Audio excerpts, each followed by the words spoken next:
Chapter 7. Elena, I need your help. Levantate, stand up.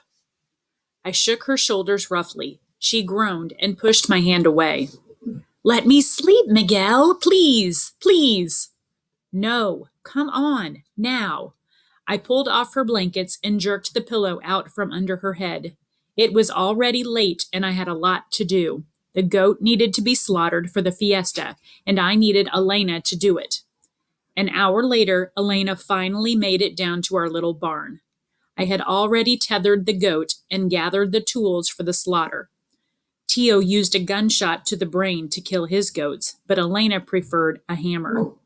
Tio should at least have the guts, she always said, to get up close to an animal he is going to kill. Elena held the hammer tightly in her small hands and looked the goat right in the eyes. She took a deep breath, raised the hammer above her head. I turned my eyes, but I heard the sure, solid blow that Elena brought down on the goat's skull. Its knees buckled and it fell to the ground. The goat lay motionless. Pronto! Now, Miguel, Elena admonished. I gripped my sharpened knife and cut swiftly through the jugular vein. Together we strung up the goat and hung its head downward so the blood would drain out of the body and into the bucket below. The odor of the freshly spilled blood made me gag. I breathed through my mouth to block out the smell and to stop my stomach from churning. Elena pulled a wrapped torta out of her pocket and gobbled it up in several quick bites. How could she eat with a dead, bloody goat hanging right next to her? She stood, arms crossed. Her eyes moved up and down the carcass. We won't get a lot of meat out of this one. She looked at me and waited, daring me to say the truth out loud. It should be enough, though, for the fiesta, I replied. I bet I won't get cabra like this in California. I was dumb to think Papa would send for both of us, she said. I know it is your turn. I picked up the knife and cut a slit from the hind legs to the neck of the goat. It won't be long, Elena. Papa and Mama won't let you stay here alone for long. I continued skinning the goat. I did it the way my grandfather taught me, being careful not to contaminate the carcass with feces from the colon. I felt sick again, this time from the lie I had just told Elena. We had both waited years longer than anyone thought. When Papa left, he had said, a year. 2 at the most, before I come and send for you. It had been almost 7 years already. Elena seemed resigned now to staying, as if she had finally gotten used to the idea. If I told her what Don Clemente had offered to send us north, she'd have just feel worse, right? What good would it do? Besides, I said, I can work when I get to California. There will be more money if I am working too. Por favor, Elena rolled her eyes in disgust. You know Papa will insist you go to school. I knew the big plan as well as she did. I would be the first hombre or man in the family to graduate from school. Elena would be the first mujer or woman. Even after Papa and Mama left, the plan had not changed one bit. We just had to travel through half a continent and learn a whole new language to make it happen. Up until now, Elena and I just accepted that whatever Papa said, we did. But I had been nothing but a dumb kid. I had believed everything I had been told. I held the knowledge about Don Clemente's offer tight inside me. The wasted years of waiting. I cut off the goat's head at the base of the skull. Elena moved close to me to help with the next part. She took the knife from me and cut open the goat's belly. The stomach and intestines rolled out, and together we removed the bladder, the liver, and the gallbladder. All of these we threw into the bucket. We took turns sawing through the bone to get at the heart and lungs. We pulled them out, washed the carcass with cold water, and wiped it dry. We cleaned the tools and rinsed our hands. Finally, Elena picked up the bucket with the discarded organs and walked slowly toward the door. She would take it to the far side of the property and burn it with the rest of the garbage. At the door, Elena turned. Don't worry, Miguel. Go ahead. I know what to do. I can take care of myself. Then she walked slowly across the field. The weight of the offal in the bucket made her list to one side, but she did not stop until she got to the burn site. She bent and kindled the embers with a handful of dried up corn stalks. She threw the organs one by one onto the flames. With each throw, she stood straighter and straighter. She watched until the organs had turned to ash and drifted off in the breeze that blew toward the north. Chapter 8. My going away party was small. There was Tia Esteban and Tia Cristina, and my little cousins, Jose and Daniel.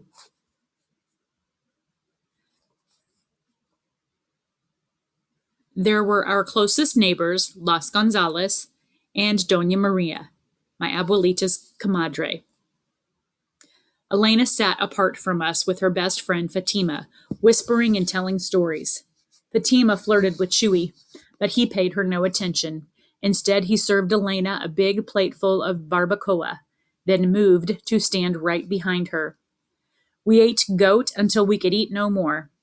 Tio Esteban drank some Modelos Especiales, crushing each drained can with his fist. He settled himself on the makeshift bench with his guitar, tuned it, and strummed the chords to El Rey and Cucurucucu Paloma. We got ourselves settled and comfortable around the fire, and then the storytelling began. Juanita's husband never returned, Senora Gonzalez announced, as if this were news. She had told this story about her cousin 100 times. We never heard a word from him. Some say he was lost in the desert, but I believe he found a new wife up north.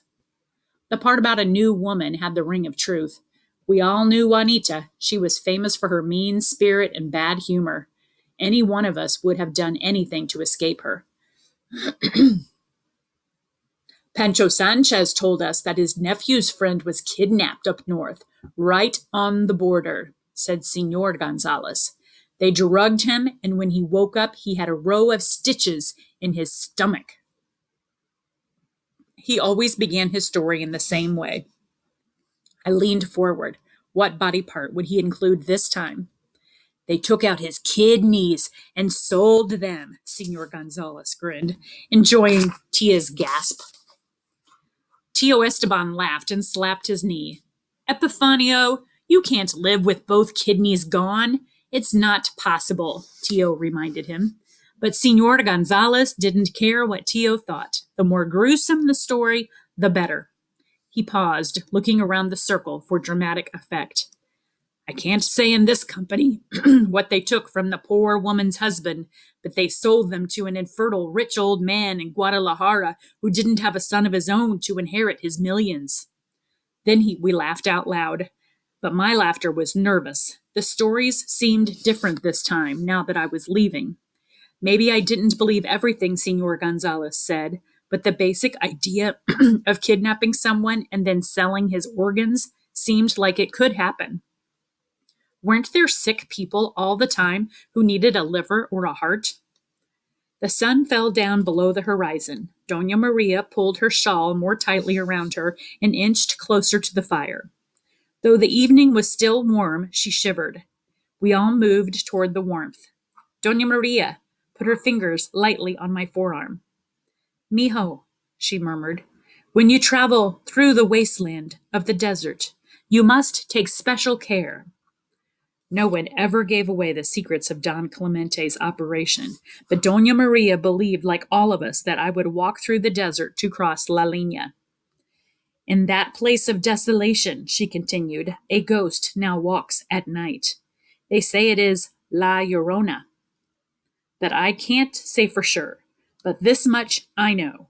She will attempt to lure you away from your path. Cover your ears so you do not hear her wailing. Don't make the mistake many have made of following her. She looked me in the eye, her voice quiet. Those who pursue her are never found again. Their bodies dry up and fly away with the wind. I reminded myself that I didn't believe in La Llorona, the ghost. It was just a story that people told. There were 100 different versions of it. Of course, one of them would put the wailing woman in the desert. But who knew what might happen crossing La Linea? Lots of people were never heard from again. How do you like my Chupacabra?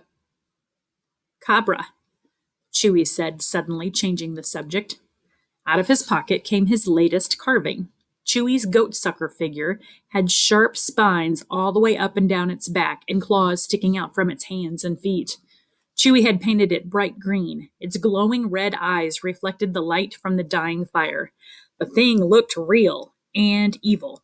The Chupacabras have migrated north, Tio Esteban said with authority.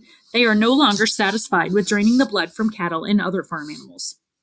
Reports of mutilated goat and cow carcasses, their blood sucked dry by the Chupacabra monster, came from all over Mexico.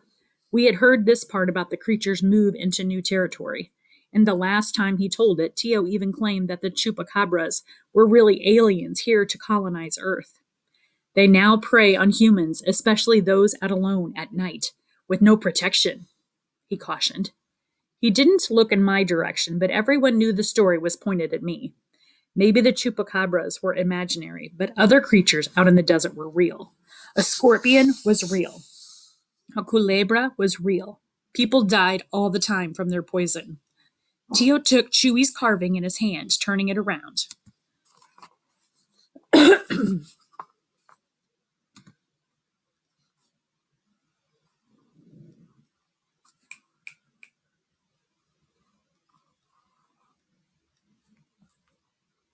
He studied the eyes, the nose, the tongue. Then he looked directly at the Chupacabra's rear end. Actually, he said, this part looks a lot like El Presidente. Don't you think? Then everyone laughed and joked and told more La Llorona and Chupacabra stories, each one wilder than the one before it. They told these tales with a purpose, to comfort each other and to comfort me. The crazier the stories got, the less we needed to believe them. But mostly they told these stories to avoid telling the ones that were 100% true, the ones that we had to believe. Fatima did not tell how her brother Eleuterio left suddenly one day, only to be found 2 weeks later, suffocated to death, stuffed into an abandoned tractor trailer 1 mile more north of La Linea, dead with 26 others. Lalo did not tell how his father was robbed, beaten, and left for dead in the desert. He did not tell how he came back, deaf in one ear and the fingers of his right hand gone. He did not tell how his father now spent his days in a darkened room speaking to no one. And no one spoke of the Martinez sisters, 10-year-old Juana and 12-year-old Julieta, sent for by their parents, sent across the desert with a coyote, and never heard from again. No one speculated on the fate of those girls. No one wanted to say how they might have died, or even worse, how they might still live. And for many, many minutes, no one spoke at all. Finally, one by one, they wished me well. They hugged me and shook my hand, pressing a few pesos into my palm. They left, walking away into the darkness. Chapter 9. Lalo, Chewy, and I sat in a tight circle around the barbacoa pit, watching the fire die down to red embers and white ash. We poked at the coals with sticks, and bright yellow sparks flew out into the night. Elena moved behind us, cleaning up from the party. She worked quickly but silently. She carted dishes and food to the house, gave a bone to the dog, and took scraps to the animals in the barn. Finally, she threw the rest of the garbage on the coals, right in front of me, a messy glop of paper and grease.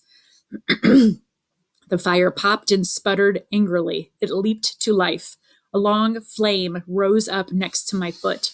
I moved back quickly. I turned to give Elena a piece of my mind, but she was gone. The door to the house slammed shut. What's up with her? Chewy asked. He motioned toward Elena's pile of burning garbage, now a big black blob. It bubbled. I shrugged. Nothing. She's just mad because I'm going. She will get over it. Chewy kicked at a log, sending more sparks into the air. If you say so, Miguel. He turned and looked at our casita and the light that lit the room Elena and I shared. Her shadow moved back and forth. Then the room went dark. Chewy turned back and stared into the flames, silent. Suddenly, Lalo unbuttoned his shirt. Under it, he was wearing an American soccer jersey I had never seen, just like the kind I had always wanted. He quickly stripped off the shirt and carefully folded it. I got this from my cousin. He placed the jersey in my hands. I thought you would like it. No es nueva. It's not new. Don't get too excited. But he looked at me, checking my reaction. It's perfect, I replied. I pulled it over my head, feeling the silky fabric. Chewy reached it deep into his front right pocket. With one swift movement, he pulled out his carving knife, placed it in the palm of my hand, and closed my fist tightly around it. I felt the smooth handle, still warm from Chewy's touch, and the switch that released the razor-sharp blade. You might need this, he said. I knew this was his only knife. It was the only knife he had ever carved with. Neither of us spoke. The stories from earlier, told and untold, hung in the night air. I was embarrassed. Lalo and Chewy had not given me their most precious possessions. They had given me the only things of value that they owned. And I felt ashamed. I had nothing for either of them. Worse than that, I had not even thought about giving them a present. I stood, shifted my body, and stuck my hands in my pockets. I kicked the ground with the toe of one shoe and looked out into the night. But Lalo and Chewy did not care. They didn't expect a thing from me. They knew me and my life upside down and inside out. How could I give what I didn't have? Lalo let me off the hook. A familiar sparkle appeared in his eye. I have an idea. Let's meet in 10 years, when we're 25. What do you say, Miguel? He said it as a challenge. He said it in the same way he used to dare us to smoke or drink or skip school. It seemed like a present I could give. It was a promise I could keep. Chewy jumped on the idea. Yeah, 10 años, 10 years, aquí mismo, here, in San Jacinto. Okay, Miguel? Okay? I nodded. We shook hands, sealing the promise we had made. Our eyes traveled from one to the other. These were my best friends. I could see in their eyes the belief that somehow we would always be the same, that we would always feel the same. Papa had been gone 7 years. It seemed like forever. 10 years was an eternity. Chewy and Lalo couldn't know something I had learned from Papa's absence, that it would not be long before I forgot the way Chewy tilted his head when he listened, the way Lalo crossed his arms when he talked, how much Chewy loved to joke or how much Lalo hated to lose. My friends still believed they would somehow remember everything about me. I knew they would forget.